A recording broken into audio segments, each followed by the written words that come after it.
Hello, good to see everybody. Today we're going to talk about the mind. Imagine that, this channel, we're going to talk about the mind. And we're going to talk about all the different levels of the mind, the states of consciousness, the various states of consciousness we can get into. And we're going to tear the mind apart. We're going to first realize that the mind has nothing to do with the brain. And then we're going to look at the way that the mind works, the way that it operates, the way that the mind rules your life. And then we're going to go through the levels of perception, which I would say the chakras are a good representative of that, and what they all mean and what it means when you get them all aligned and balanced as one. Does that sound like fun? Yeah, we'll get into it. The whole world's about to disappear. You guys ready? All right, here we go.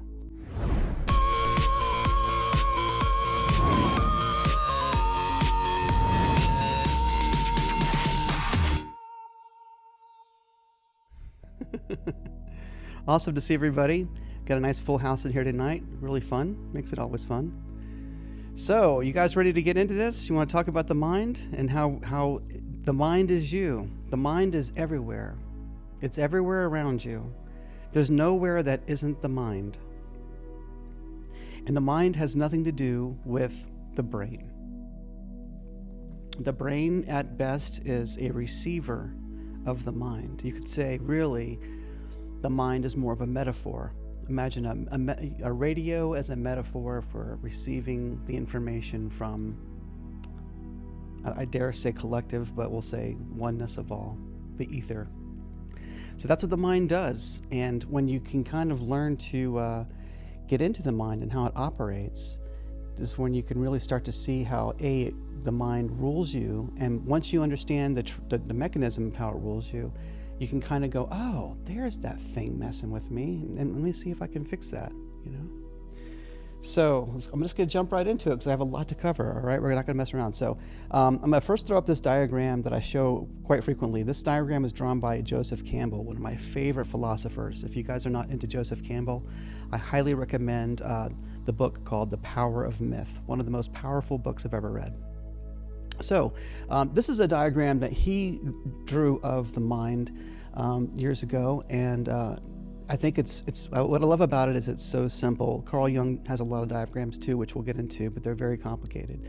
This is like totally shows you how it's working, that you have the entirety of the mind here, where the outside circle is what we would call the persona. And that is ruled by the anima and the animus, which is your masculine tendency and your feminine tendency. And everybody, male and female, have both tendencies in them. And what we want to do is exercise them in balance. And when they're out of balance, that's when everything else starts to go to haywire.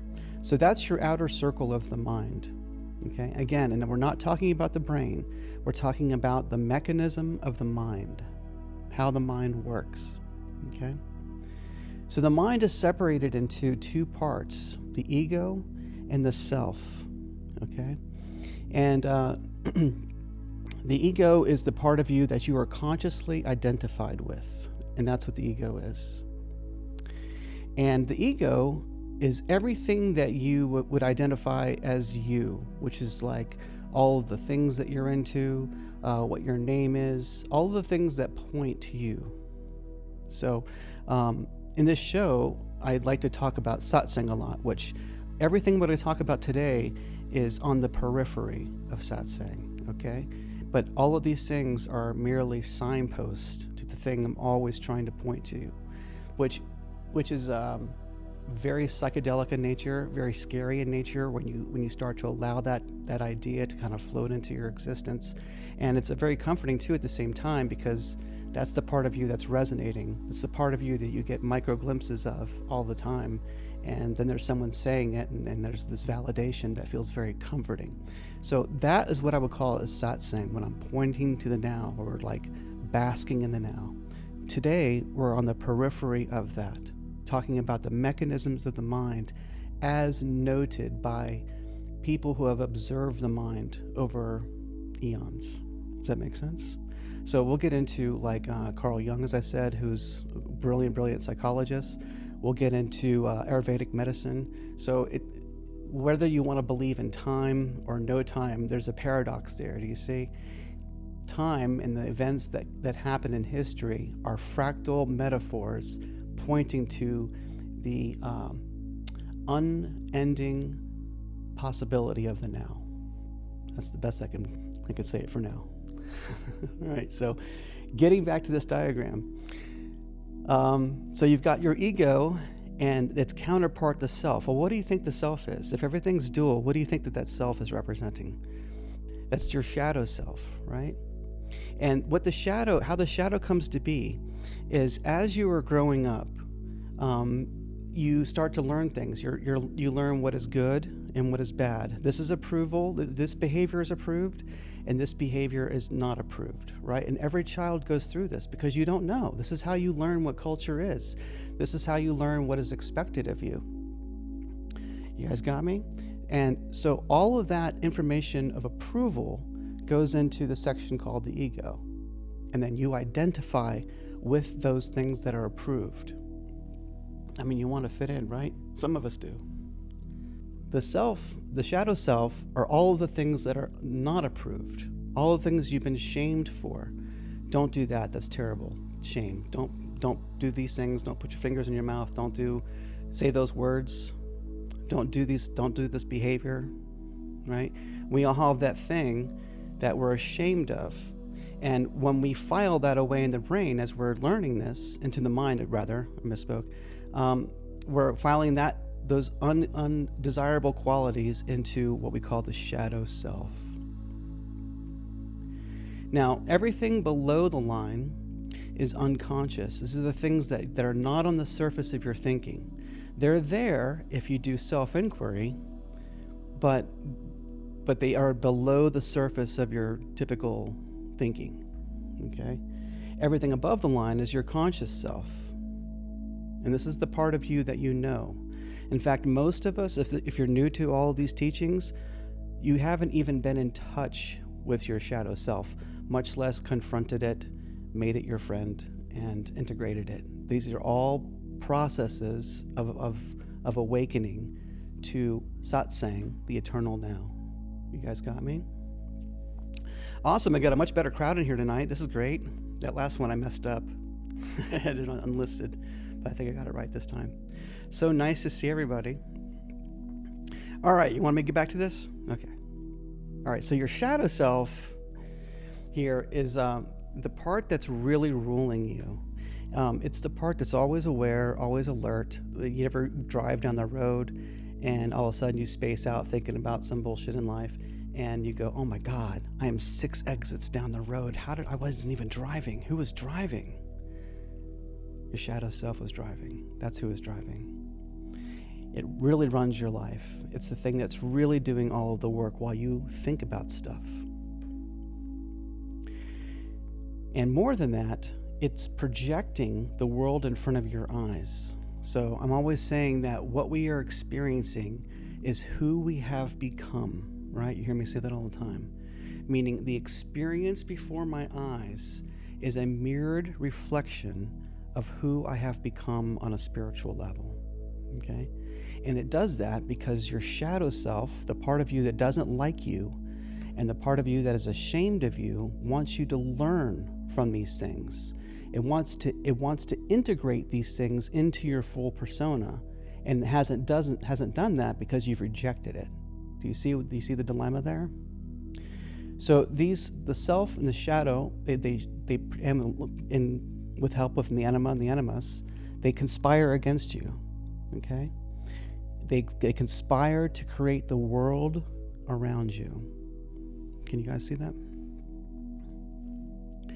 So no matter what you encounter, no matter who it is, what it is, where it is, you're actually seeing it through the perception of the shadow. The shadow's the one looking. That's the one observing.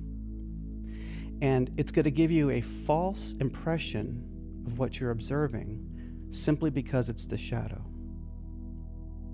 And all the shadow really wants from you is integration. That's the thing that it's looking for. It's just looking for completion. And the ego is looking for completion too. It's constantly looking for ways to connect. This is the driving force of the ego, connection. It wants to make everything one again by gathering everything that's out there and pulling it in to itself to be one again. But what the ego hasn't realized is that the only way to get to this oneness is to let everything go. You got to let it all go. And you have to be the true, authentic you. And who that is, who that authentic person is, are you ready for this? It's the person you are when no one is watching. That's who you are. Find a way to integrate those qualities into the best qualities of yourself, and now you're really going down the spiritual path. Sorry.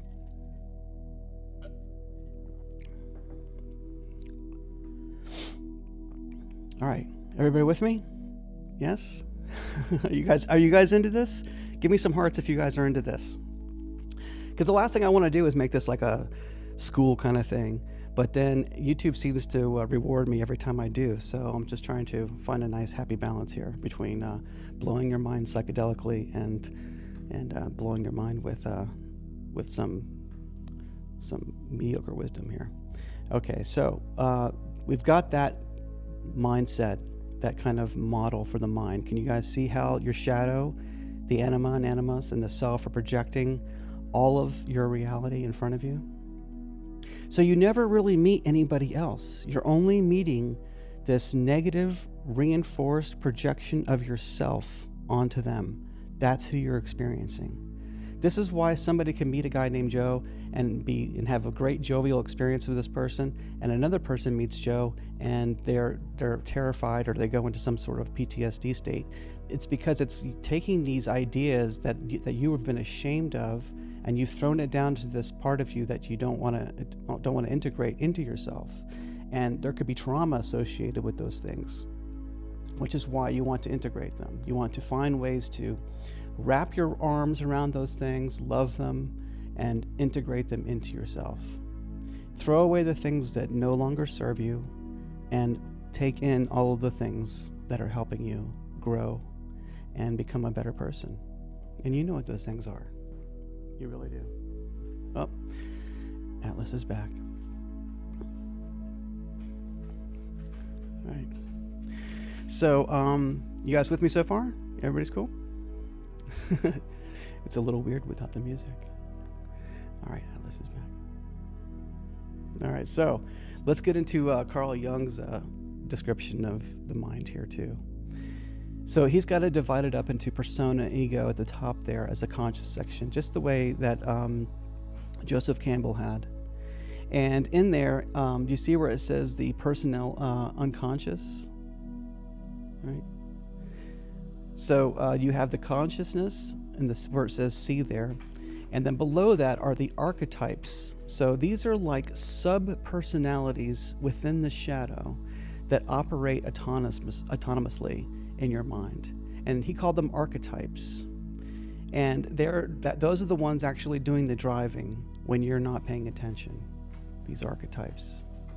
And I could do a whole show on archetypes, and I've got too much to cover tonight, so I'm not going to dive into that. But if you want me to do a show on archetypes, I will.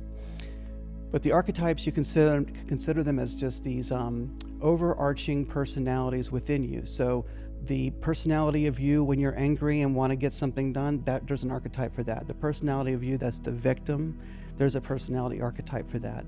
The personality of you that wants to be noticed, there's an archetype for that.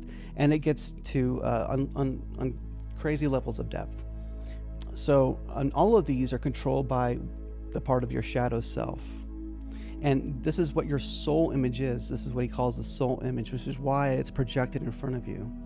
It's projected in front of you for self-improvement, right? This is what evolution is. Evolution is happening all around, but it's primarily happening to you. It's your mind. It's the mind that's evolving. It is you personally evolving, and it is the world evolving. You have evolved from nothing to the complicated self that you are today, which is incredible, isn't it? Really, really incredible. So that's basically the mechanics of the mind, okay, if you guys can follow that. And we have to realize that in this, everything is dependent on identity. The identity is not something that it's concrete, okay? The identity is something that shifts, and your ability to shift that identity is the empowerment. Your ability to shift that identity from archetype to archetype. Your ability to shift your identity from human being to the mind itself. Because I can also not be the person that I am, but I could be both observer and observed, because that's what the mind is. The in and the out, all of it is one identity, and that identity is you.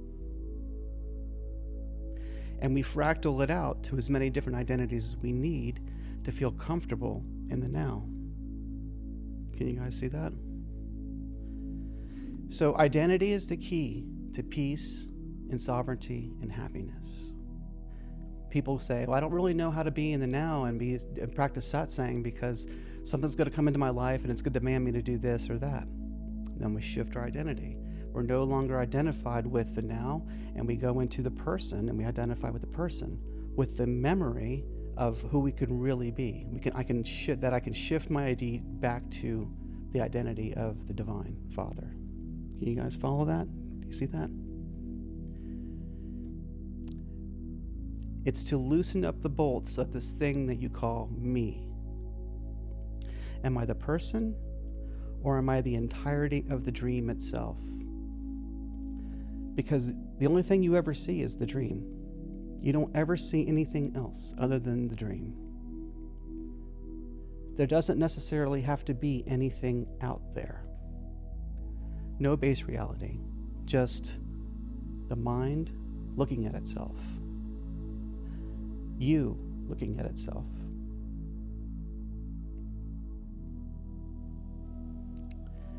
Cool. And yes, it leads to sovereignty. All of this I'm talking about leads to sovereignty. That's right, Susie Q. That's right. Now that we know there's this thing called the mind and how this all interacts together, how it all works together, are you able to take your identity and come with me to identify with the eternal now itself? Watching you, the human, in it, having an experience that's very, very temporary, and here just so you can look at yourself. That's the whole point. It's the whole point of it. So moving your identity is a way of shifting your perception, right? You're changing the perception of how you see yourself in life and how you see life, okay? And there's so much power in what I'm talking about right now, this ability to shift the identity. It's to not be so married in this thing that you call you, that you can't let go to the fullness of who you are instead of the pinched off piece. And moving your identity around is an altered state of consciousness. You're moving your state of perception of consciousness around. Now, just like that ability to do that, you're looking at it through the mind's eye of imagination. This is how you're shifting your identity. Through the mind's eye, you're re-evaluating the situation of now with a different perspective of identity. Cool? All right. So these altered states of consciousness are really not that different from the altered states of consciousness you get from inebriation. You know, whether you're drunk or high or coked out or rolling on ecstasy, tripping on psychedelics. These are all various states of psychosis, really, states of consciousness, where you've shifted identity through these different levels of being. Now, I say levels of being. That's not very congruent with satsang if everything is now. And what the ego wants to do is turn things into levels. Oh, I'm at level 6, yo. No, I'm at level 3. Oh, you're too slow, right? That's what the ego wants to do. It constantly wants to separate and put itself at the hierarchy. Okay? So that's not what I'm talking about. But there are ways that people have observed through the years, through Ayurvedic medicine, using chakras. And these chakras identify different states of being. So I can shift my identity up and down this spine column of chakras. Are you guys with me? So at the bottom of this base here, and by the way, these things are not like eggs in your body. They're energetic centers that swirl around, and they extend about 3 meters from the body. So like 9 feet. The bubble goes around, and the center of this bubble is where it's placed on that map you're seeing there. Okay, again, this is all metaphor for understanding the mind. They can be as literal as you want them to be, because the mind is all there is. Okay? Take them as a metaphor, and you're going to have a much easier time integrating all of this. Take them as a literal thing. It's still true, but you're not letting yourself disconnect from a material perspective. And what the whole point of all of this is so that you can let go of the material point of view altogether and have a transcendent point of view. All right. So the chakras are to identify different states of being.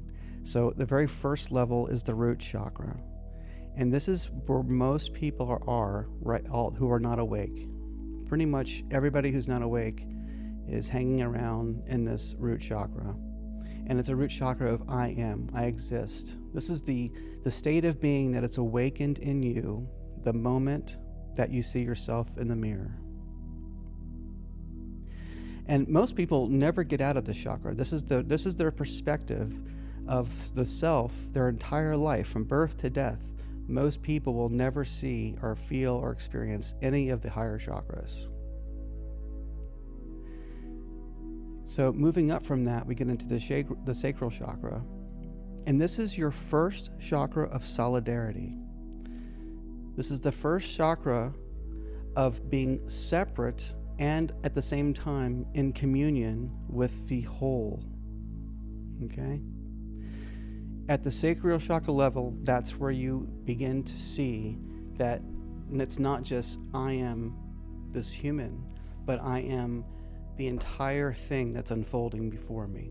That's the sacral chakra.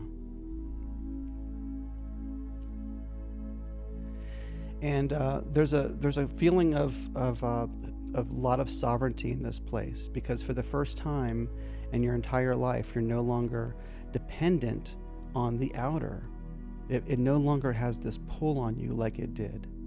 Up until that point, you're a passenger. You're just a particle riding on a wave of culture, doing what culture does, doing what culture asks of you, and with no feeling of wanting to be separate from the ocean of culture. You're just one with it. But when you've had enough of that ride, you move into the sacral. Now, for the first time, you're like on a buoy above the ocean. You can go, wow, oh, the whole thing's an ocean, and I'm on it.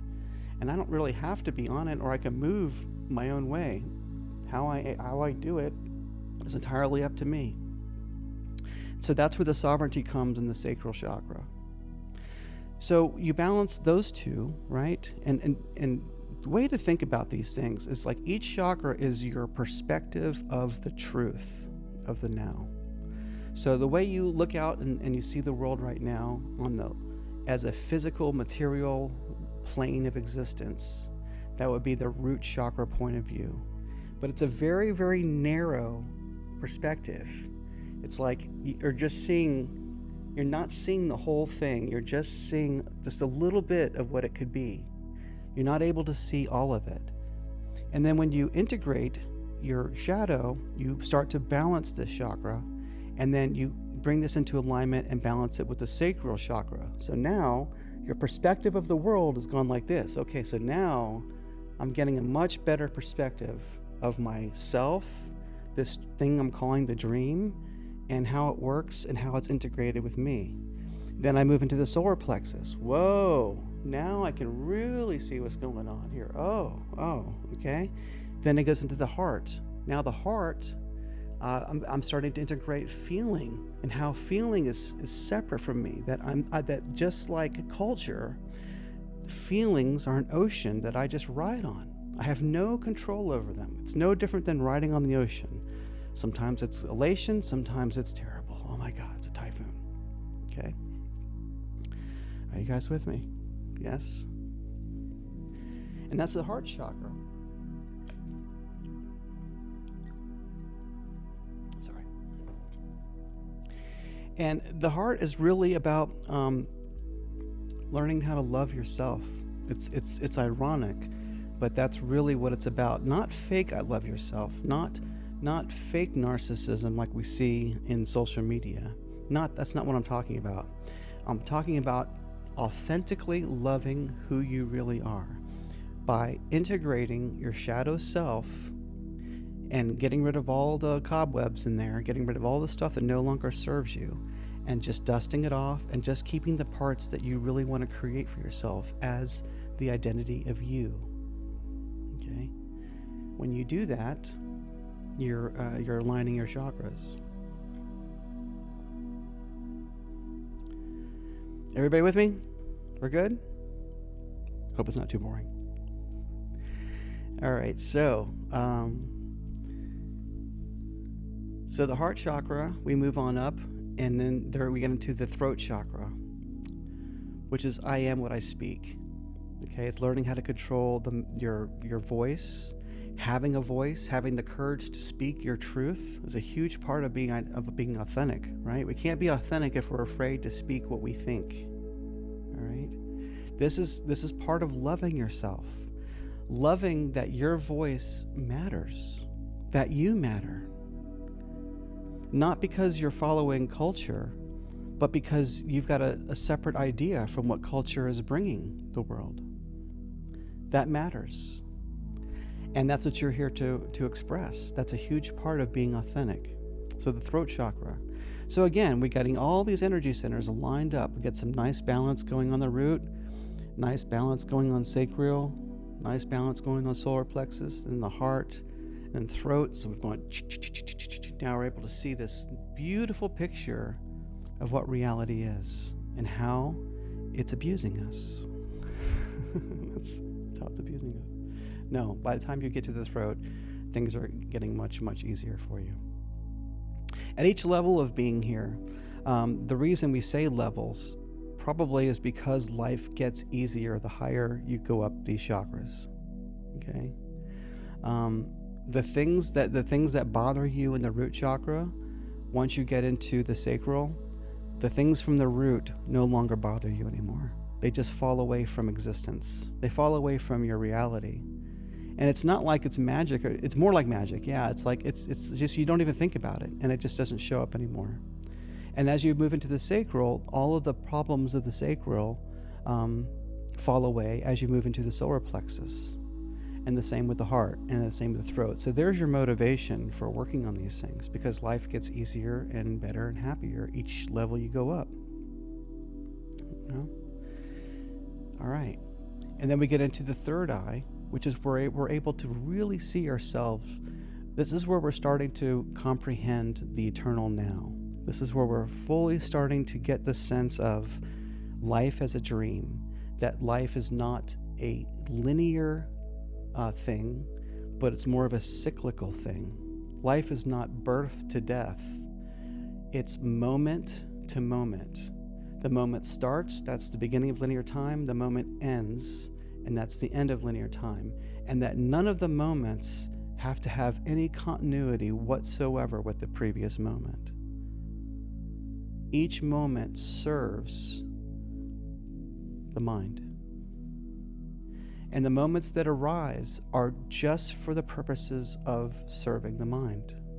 This is why they come up. This is why the same things come up over and over and over again. They come up until you integrate them. And as you integrate them, They no longer haunt you. Right? And then we get into the crown, which all of your believing has shifted from believing to knowing. And this is what I'm saying. This is the moment that I'm talking about. This shift is so profound, it's hard to articulate, because the knowing changes the way you take your steps. It's no longer about faith. It's about, no, the truth of reality smacked you across the head and you went, and you can't unsee it from that point. It's just, there's trails of it in everything, and it's always around you. So those are the levels of consciousness. Okay, and the chakras actually correlate with the which was what I was getting to earlier, with inebriation, right? Alcohol is associated very heavily with the root chakra and the sacral chakra. The solar plexus is more associated with like speeds, kind of different types of speed, so cocaine, amphetamines, those kind of things. The heart is associated with marijuana. The throat is, I forgot what that was associated with. I think so. I believe the throat was mushrooms, and I think third eye was like LSD or something like that. I forget what the crown was too. For crown, I'd probably say DMT or 2CI. So those different states of consciousness are fractally related to the chakras. Now, I didn't say that to say that these chakras want you to do those drugs. That's not what I'm saying whatsoever. I'm just saying that there's a correlation. There's a fractal correlation between those chakras and the various levels of inebriation. This is why you don't want to drink alcohol, because where is it bringing you? Right down to the bottom, okay? Start all over. And when you have these chakras, what you want to do is keep them in balance. It's not like you, oh, I got through the root and I graduated, now I'm into sacral, now, I just graduated sacral, and then, in 6 weeks I'm going to graduate all these things. It has nothing to do with that. It has to do with balance. The balance of giving and receiving, the balance of inner versus outer. And as you balance each one of them, you can see through them, right? I balance the root, now I can see through the sacral, I can see a little bit more. Solar plexus, a little bit more. Solar plexus, by the way, is boundaries and willpower. So once you balance these, then you can see through them, okay? But the minute one of them isn't balanced, now it's a blockage, right? It's a blockage. The prana, if you will, can't get through. It goes from the bottom up. It's like a fountain. They call it the fountainhead. It comes in through the earth, through your root, up your spinal column, up and out through the crown, like a fountain. So if there's a blockage on any of these, it doesn't matter how awakened you are. If you've got a blockage on one of these levels of being, which are also closely related to the archetypes in many ways, then that is the level that you'll be able to perceive your life from, or the thing we're calling life. Okay. Now again, these diagrams and things are merely metaphors. They're signposts to see how the mind rules the entire experience of now. And when you see that, when you see what it's doing to you, you can easily manipulate it and control it for yourself. And through that, each step, you will have a better apprehension of the present moment. You guys with me? Everybody cool? So these were the states of consciousness and the different levels of mind.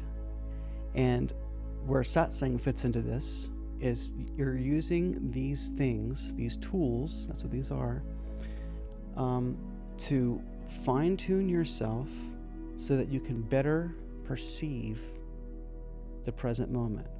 And that crown chakra at the top is perceiving the present moment.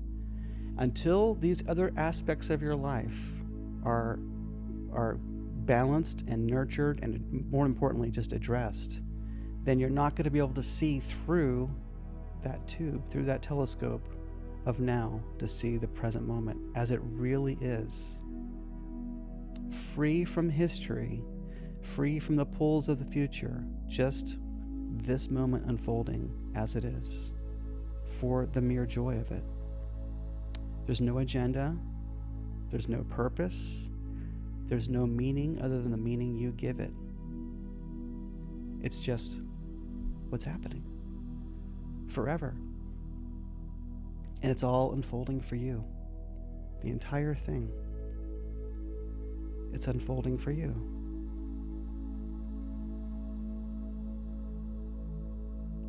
Now, where does all this stuff apply with the collective consciousness? The great awakening, as we can all clearly see, is unfolding before our eyes. Everything is fractal. So not only are you going through this awakening process, but your perceived fractal family of a collective world out there, all mirrors of you, are also going through this awakening. Everyone. They're all mirrors of you. Because everything is fractality, and you are a mirror of them. And neither one of them is any more real than the other. The only thing that is real is the dreamer, who's eternal, and sometimes identifies as you.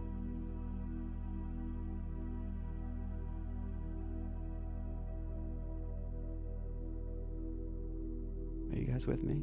Yes? That's all I really have for you today. I hope that helped up. It was more of a basic course. I know I try to keep this thing very, very, next level, but sometimes people ask for some of the basics, so that's what today was about, just kind of running through the basics a little bit. And I hope you guys found it interesting. So this is the part of the show where I answer questions from the chat room, and stick around because sometimes the coolest stuff that we talk about comes from the chat room. So this is it. All right. How's everybody doing today? So good to see everybody. So if you have a question, put it in all capital letters, please, and I will get to it here. Hang on a second. I saw one earlier. Okay. Spiritual Cat says, if I start seeing other again, is that a sign I went back to root chakra, or am I in sacral still just taking a break? Yeah, you're going to go up and down. It's like tuning an instrument, okay? If I'm tuning an instrument, I tune one note, right? I get that sounding right. And then to tune the next note, I check it against the one I've gotten tuned. So I play them together until there's a nice perfect harmony there, right? And then I use those two that are in harmony now to tune the third note, okay? Can you see the progression here? Think of it more like tuning. And it doesn't matter how awake or master you think you are, these chakras are going to go out of tune. This is what they do. The vibration of your emotions is what causes them to go out of tune. So they need constant maintenance. You constantly have to work on them. So to answer your question directly, if you start perceiving that people are other again, where you once had a perception where you could see everybody as a mirror of yourself, and now you're seeing them as other, yes, you need to address that within you. Figure out what about them is something that you find distasteful enough that you want to make it separate from you. Or ask, why is this showing up in my life? I'm not saying that you have to integrate everything. Sometimes integration is kicking things the hell out of your life, But you might want to ask, why is this showing up? What is the reason it's showing up? What in me is vibrationally attracting this moment to show up in my life? It's always trying to get you to heal. It's always trying to get you to integrate. Deb, my love, how are you? She's in the house tonight. Good to see her. Miss Dre says, do you have any tips on unblocking the throat chakra for a hermit? Yes. Once you start singing in the shower, that's a good start. Start singing in the shower.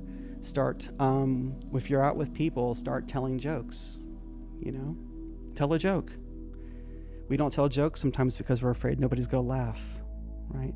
So it's all about addressing your fears, conquering your fears. This is the energy that we don't like, that the shadow's asking us to face. It's asking us to face all these things that we've rejected about ourselves, that we find uncomfortable about ourselves, and says, hey, are you going to integrate this or not? Are you going to address this little shadow issue of yourself or not? And it has a lot to do with the throat and being able to say what's on your mind. and not care what anybody thinks at all. The whole point of this is to not get your self-worth from other people. There are no other people. I'll say this again. There are no other people. Your perception of other is a reflection of yourself. The disapproval is your own disapproval in yourself. Once you learn how to integrate it and approve yourself, the people that you think don't approve you will suddenly start approving you. And they won't know why, and you won't know why. I hope that helped a little bit. So it's good. If you're a hermit, just find ways to say hello. You know, I could be a hermit too, a total hermit. And the way that I get through that is I have this little tavern that I go to, and I try to force myself to go up there, you know, at least every other day and either have a meal or, you know, have a glass of water and sit out there and just talk to strangers, sit at the bar and talk to people, you know. And you guys some of you are very young and you're completely comfortable talking to strangers online. You know, I want the more human interaction. That's more me.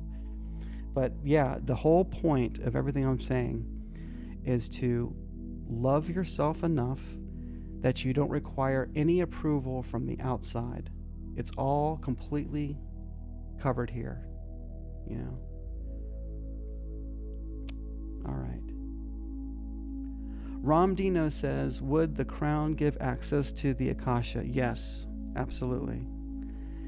And the Akasha field is really no different than the field that you experience on LSD. You know, some people will say like, oh, that's not the same thing. You have to meditate, blah, blah, blah, blah, blah, blah. And you have to be a guru and meditate for... That's not true. You can take enough psychedelics and you will definitely have those experiences. Now, the problem with the psychedelics is when the drug wears off, so does the gnosis.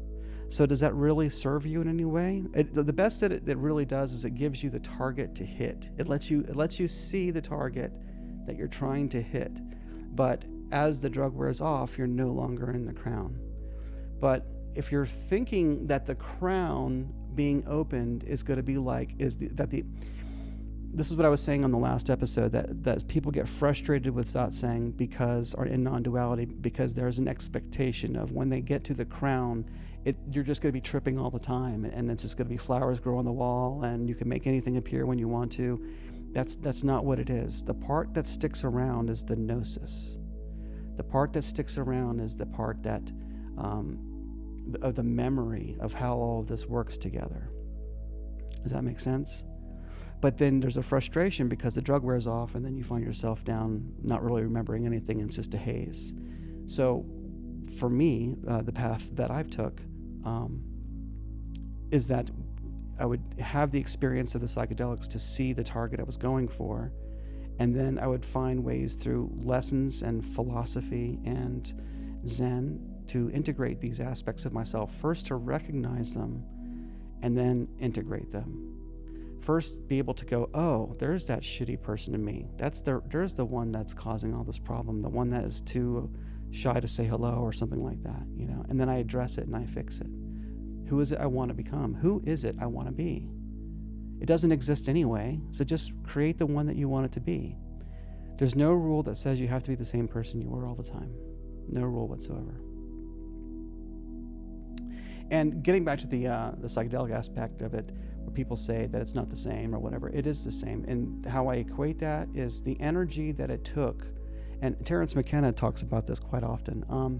It's the energy that you took to overcome your fear of never being normal again.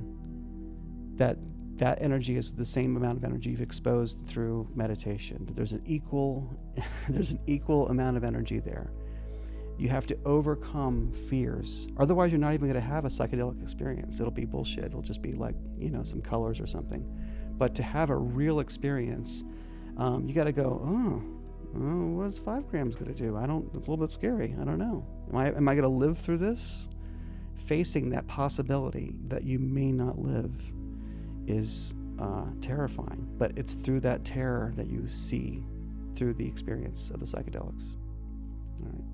And I say that for all my trippers out there who are asking me all the time about that. Susie Q, I love you too. She says, can you do a live on Phi Tribe Tuesday night, calming before surgery? Oh, you got loud for tonight? Oh, no. Oh, goodness gracious. You're getting surgery for the tinnitus. You know, I hope that goes well for you. I have my own theories about the tinnitus situation here. I think it has a lot to do with some of these frequencies we have bombarding us 24 hours a day. Tinnitus, when I was coming into the music business, was something that, senior engineers would sit you down and say, look, this is a real thing that will happen to you if you get old and you work too hard and don't respect your ears. You'll get this thing called tinnitus that music engineers and people who work with loud things frequently get. But it's provided you are really good to your ears and you don't push them, you won't be able to have this. So it was a rare thing is what I'm getting at. And now suddenly it seems like 1 in 3 people has tinnitus, which that sounds super sus to me. I don't know. I didn't know they had a surgery for it, so it's interesting. Let me know how that works out. But I don't know what all that is. Okay, hold on. Spiritual Cat says, oh, we got Atlas. What's up? How you doing? Okay, I'm back. Okay, where was I? Spiritual Cat says,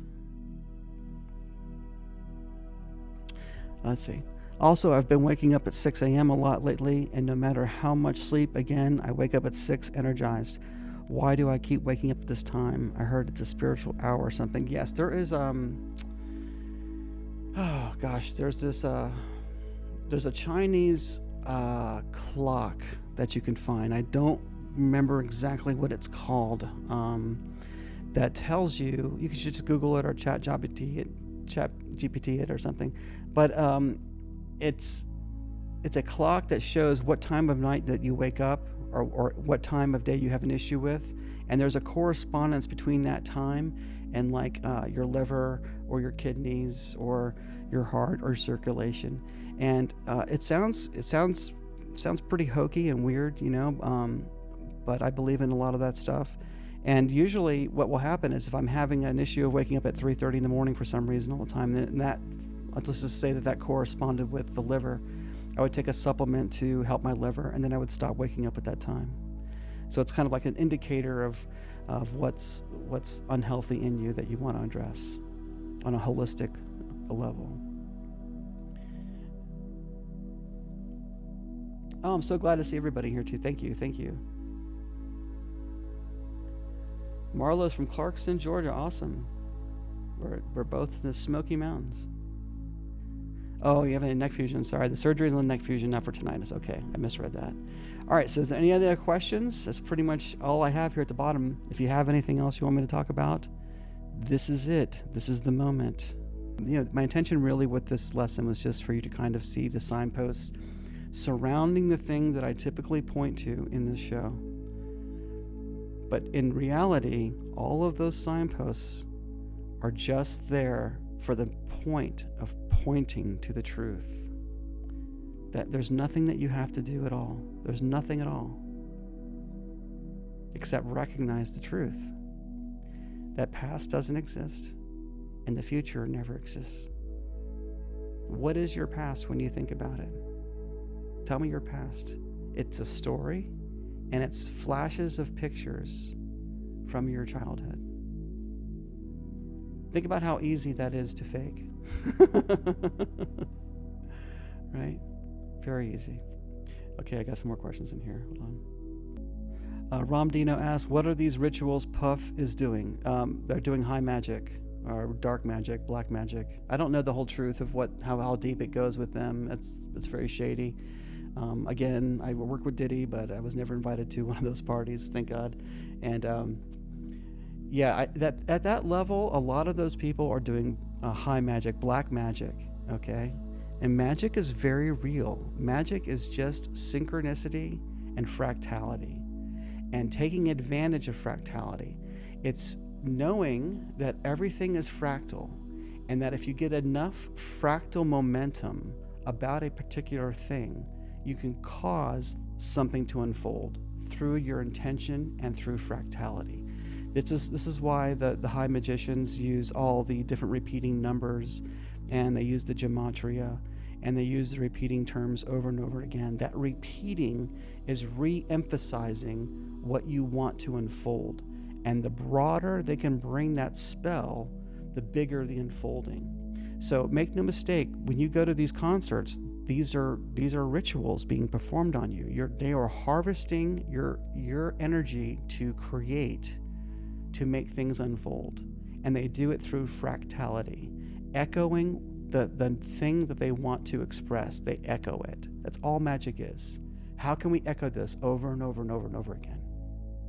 The more times we can tell the universe we want something, and the more people asking for it, well, that's a quick way to make things unfold. I hope that helps. Caroline says, do you have any ideas to cope with PTSD? Yes. Well, first, you should check out some of the programs I have over on Phi Tribe. I have some specifically for helping people with PTSD. I know that's not the cure.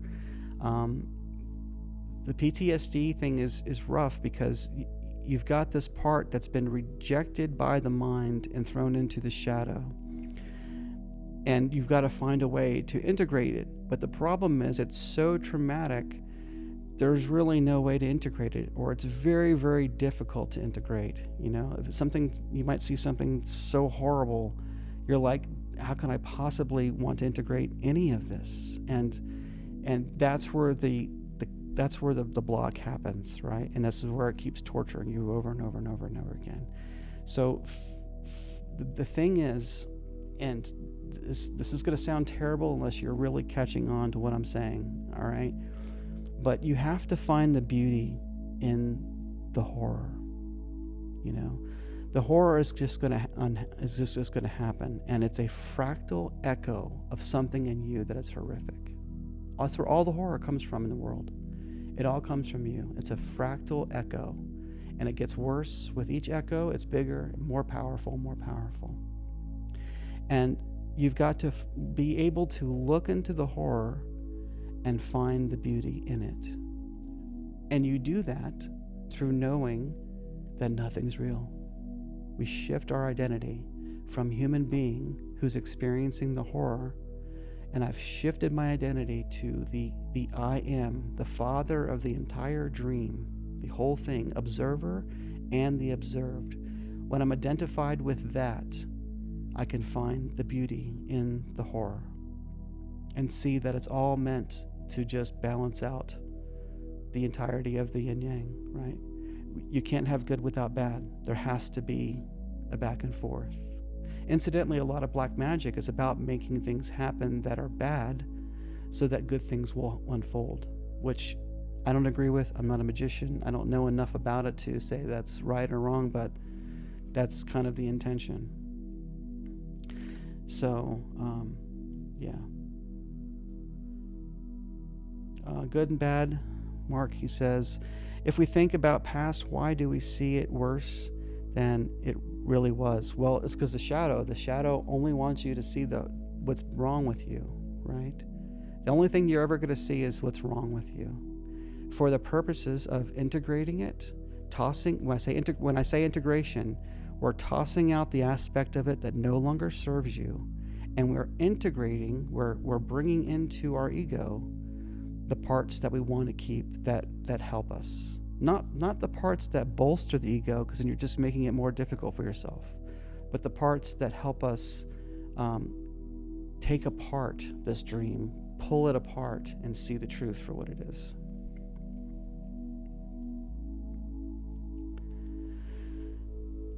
Spiritual Cat says, also, what's the difference from seeing numbers like 1111, 101, 525, like patterns? It's the same goal or the same pattern. One's meaning something else. Numerology has very, very specific things they will tell you that the numbers represent, and it's based on wave mechanics. So 1 is oneness. It's the beginning, right? 2 is the recognition of other.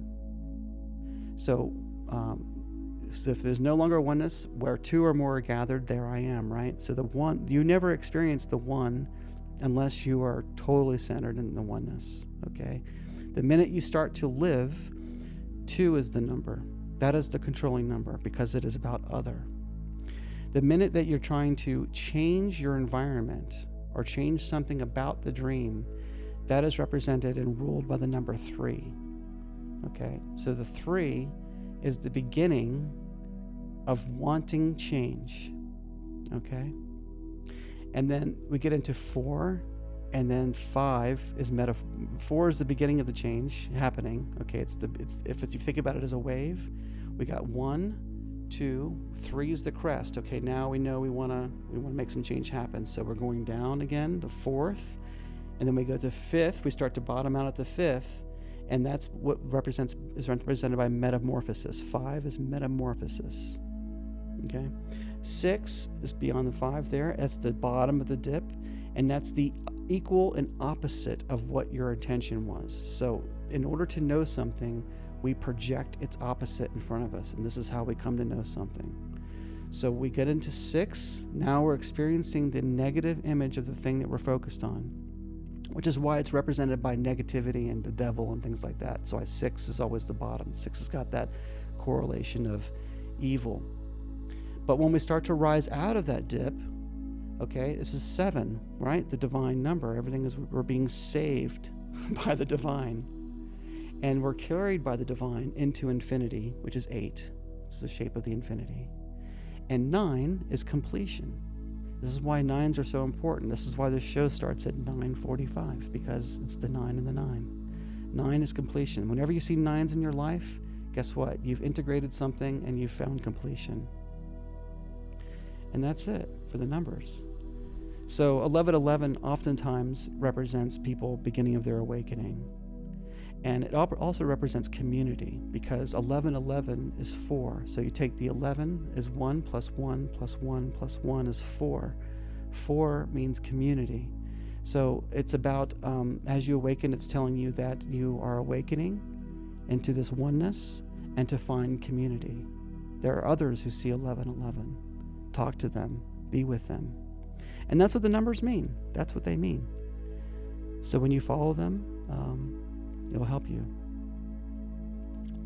Marlo says, can you please explain synchronic episodes, please? If you don't know what I mean.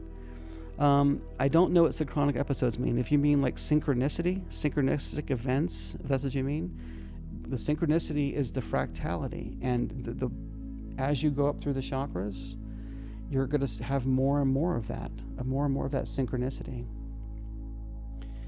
It's just alignment. When you are completely in a line, everything is synchronicity. This is Carl Jung famously said that. Everything is synchronicity. Everything has infinite meaning if you have the eyes to see it. I hope that answered your question. Okay, cool. Yeah. So I call synchronicity the yellow brick road. You know, I did an episode on The Wizard of Oz and all the esoteric associations with that story. But the yellow brick road is what I would say is synchronicity. When you're getting a lot of synchronicity, that means you're on the right path. When you're not getting so much synchronicity, you've probably fallen off the path a little bit.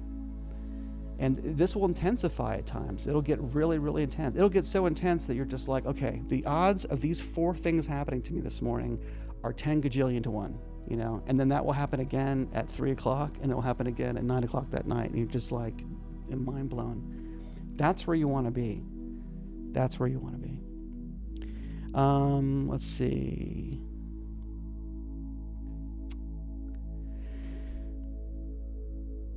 Yes, spiritual cat. So yes, if you combine 737, combine them, the meaning from 3 and the 7. The meaning from 3 is the beginning of wanting something new, and 7 is the savior from the opposite of what you were wanting to understand. Because to know anything, to understand anything, we have to put on its opposite.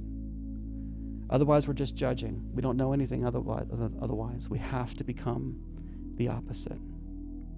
Right? That's what shadow's all about. I have to become my opposite self. I have to put it on and see what in this serves me and what does not serve me. Okay. All right, I'm glad that helped. Good. Can I speak more on aspects? So what do you mean by the aspects of mind? Sorry. Let's see here. Sorry, I didn't answer that last question. I didn't understand. Can you speak more in aspects? I'm not sure if you mean aspects of mind, maybe.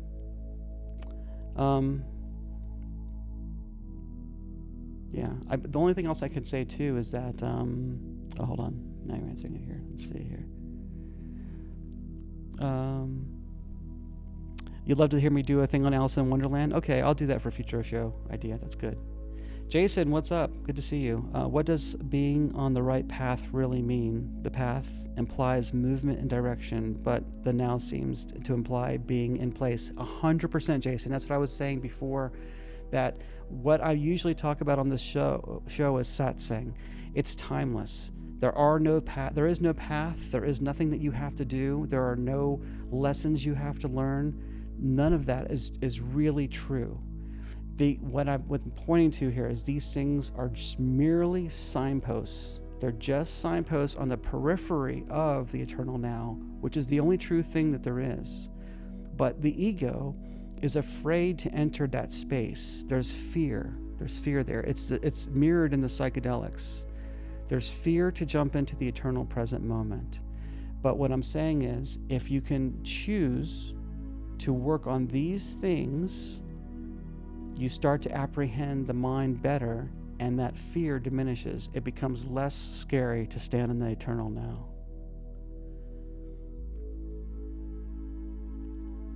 Hope that helped. Is that good? Good, bad, Mark, Untitled. It's Mark. What's up? Does God exist? It exists and it doesn't exist. It's you. You're it. When you can have the presence of mind to identify with the one, you are it. You are God. That's it. Not the human being, not Mark. Mark isn't becoming God.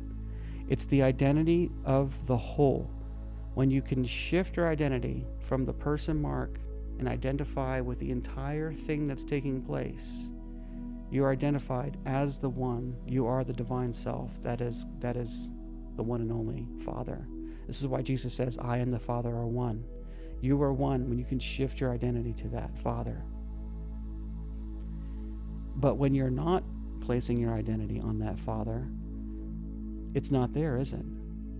It's not there. Now, some people would believe in a higher self, which I personally like to believe in anyway, that there is a part of myself that is always aware, always present, always identified as the Father, that is somehow transcendent of the dimension of experience that I'm having now as a person, as a human being.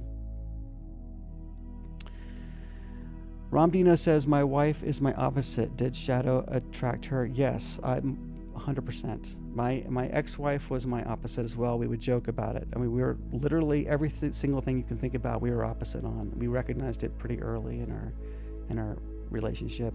She's also extremely self-aware and was a co-tripper of mine for many years. But so there was lots that we were really able to help with each other by being opposites. You know, your wife learns from you. She learns the aspects of what life needs to be for her. She finds all the things in you, as she sees you as a shadow, and looks at you and says, okay, what are the things here that I want to integrate? What are the aspects that I find in Ramdino that are aspects I want to integrate into the self, and which were the things that no longer serve me? Okay, and then you're doing that with her equally. You guys are both doing this, maybe not on a conscious level, but on an unconscious level. And it's great for growth. It's really, really awesome. Question here. Marlo Wren says, did you see Sinners? If so, your take. I didn't see Sinners, sorry. I don't watch a whole lot of TV. If I do, I watch old stuff. I like old shows from like the 70s and stuff and 60s. And I'm not even that old, you know, I just like old TV.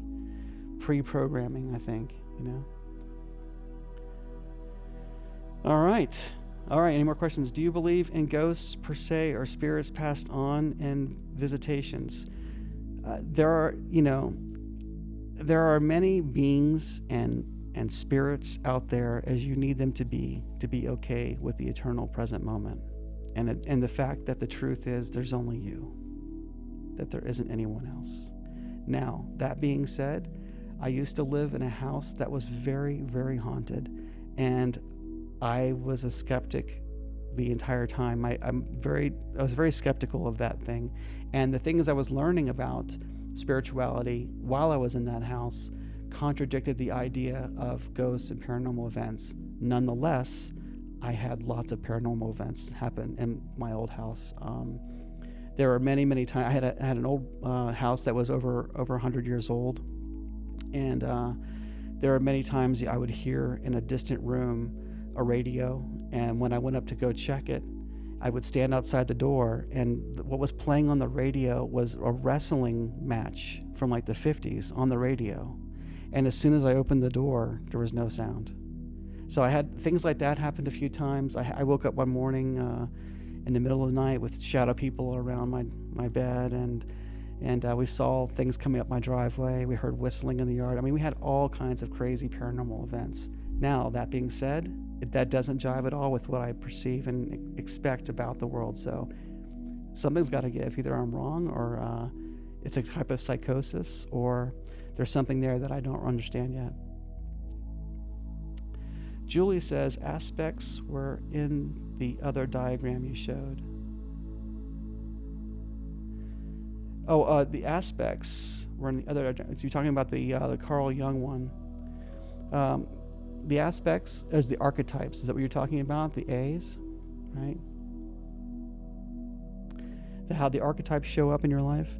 So the archetypes, they exist as a personality inside the mind.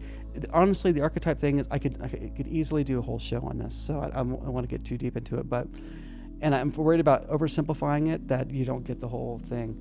But to be to the point, the archetypes represented by the A there, the little A with the circle, they show up. They are personalities within your subconscious that show up in your personal consciousness. And so the level of consciousness that you're perceiving the world on, these archetypes' influence on you shows up as a mental complex.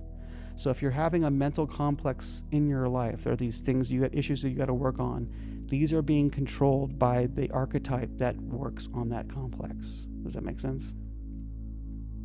So again, like I could talk about that. It's very, very deep. Carl Jung wrote several books just on archetypes.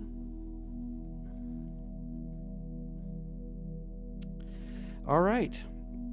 You guys are awesome. It's been an hour and 10 minutes, and I don't think I've got any more questions.